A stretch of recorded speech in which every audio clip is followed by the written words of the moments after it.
My name is Tesfaye Urgessa. I am an artist. My favorite medium is oil paint on canvas, and I I love figures. So my theme is in general, deal with figures, the human body, and everything what that occupies. When I grow up, the Ethiopian church painting is those were the only available materials that I have. I can take as a reference because I didn't know what's going on in the art world at the time, and also it was kind of supported by society. I came from, or most of our societies came from the Orthodox Church and Muslim. So when I do like those church paintings, everybody was happy, and there were lots and available in every houses. And like I started from there copying the icons, and then later I found out there is an art school, and then I studied there, and that's how it started. I see a lot of influence from those icons, but I discovered that very late. I was already studying in Germany, and then I think in 2013, I went back to Ethiopia with my professor at that time, Cordula Gidiman, and then some students with me. And then we drove to the north, and then we visited this incredible churches in the north Ethiopia. And then I have the chance to see, all the icons again, and I found out like this surprising similarity with, the figures I do in the academy at the time. How they stand or sit like this very rigid, static kind of aura that they have, and all that I found it again in the church paintings, and I was pretty much amazed. Like I didn't expect that. Actually, when I paint my figures, I don't have any intentions that they represent this or that. They just um, it's more the process is filled with curiosity from my side to see what kind of figures are coming, and then of course at the end when I'm happy with them, then it's showing them to other people as well. So for me, the figures are like complete entity. Like there is no need or for them to represent anything else in order to be complete. So they are like any other human being as well. Like the moon is the moon, and the moon doesn't represent anything. It's not like representing the sun or anything.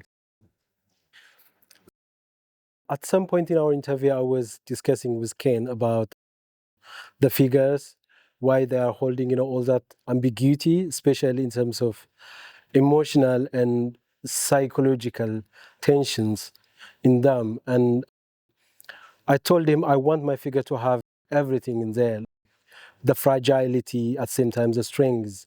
And I want my figure to look like they have been through something, but they made it through. And in that sense, Ken thought about the title, so Roots of Resilience, which very much reflected in the pictures, in the paintings, in the figures as well. So the main theme and or the idea that the exhibition focuses on is about the human strengths, but at the same time also bring the challenges that we go through, and especially nowadays you hear about not really positive news all over the place, with the wars and so on. Um, the autumn season at the Sainsbury Centre is as well going very much with that. Like, can you stop killing each other? And and also, I haven't done the paintings yet, but I'm sure I'm raising so many questions, and then the painting kind of answer that, and I'm excited to see how the painting looks like. I think the No Country for Young Men series is quite unique, I would say, in my career as a painter. And the first three paintings I did in 2016, it's just right in the middle of the refugee crisis in Europe that happened just before that and through 2016 and 17. And at that time, I was working with my wife in a primary school, um, helping the people who are newly arrived in the country and especially their children, stabilizing them and then integrating them into the school system. And my wife is professionally an art therapist, and I was working with her as technical assistant in a way. Uh, I thought I knew about the situation very well, but I think at some point I heard in the news there are around 80 million, 86 million people who are on their way looking for a new country, and that was a huge number of people, and so devastating, especially in a time where in the modern time where you consider things has to be easier. And of course, like I wasn't thinking like to produce any paintings, but I was for the next probably like 2-3 weeks, just before I sleep, I used to kind of visualize or hear like the footstep of many, many people. And then at a certain point, I decided to start from there, because my approach is usually like I don't wait until I get the whole image. So always I start with a fragmented image that I have, and then keep building the painting based on that. And so I started painting the feet, and then the painting grew upwards. So, and since then, I did probably like 30 or even 40 artworks based on that theme. But it's always there is a time where I become kind of triggered. Probably you listen lots and lots of news, and I just can't bear it anymore. And then I have to do something. The series keep reviving. Honestly, like I didn't have any good information about the center before I arrived. So, and then I decided as well, like, when I arrive at the center, so I will see what they have, especially the collection, and then see what's going to happen in me, and of direction I might take after that. So I arrived here, and I'm telling you, like, I wasn't planning to produce any work in the beginning. Like, usually I need more time because I work simultaneously with multiple canvas, and 17 days, like minus the weekends, and wasn't enough time for me to start anything. So I thought I go there and then meet the team, see the collection, and collect information, and then produce the work in Italy. And probably like after 2-3 days, I felt now something is cooking, and I felt I need to produce something on the spot. And the first painting I reflected on was the Picasso's drawing, a woman combing her hair. And if I had time, I would have continued, this reflection, but I think the time is very short right now to do anything. But I'm interested in Henry Smoo work, The Mother and Child, from I think 1932. And I love the sculpture just right behind me, head of Anoba. It's from Nigeria, it's from 16th century. Very beautiful sculpture, a portrait, a face. And also portrait as well from Bacon, a head of a woman from 1960, I guess, with lovely green background and just, pinkish head and face. There are so many works I can connect with and start to do. But the works in Italy, I probably focus on the theme of can we stop killing each other, and see what's going to come out. It's probably it's also my approach. I don't try to form any concept before I start the work.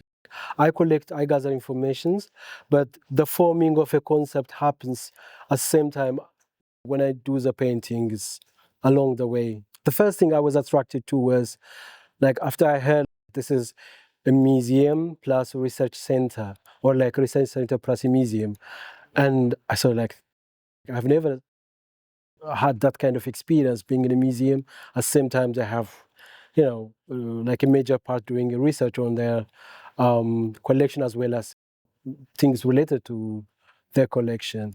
And I want to find out, like, I want to meet, the scholars, the art historians, and as I told you, it's the collection as well. When I heard about the autumn season team, can we stop killing each other? Yeah, it was. It sounds very simple question, of course, and we have to strive to reach that goal, but it's much complicated. Like in a way, why do wars happen in the first place? And you know, there's so much money involved in war. Lots of organization, lots of countries, lots of people are making money out of it. The pharma industry, they can't make money out of health.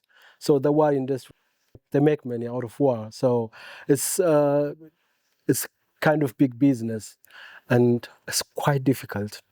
Representing Ethiopia at the Venice Biennale, the first Ethiopian pavilion, was an incredible experience, and it's an honor.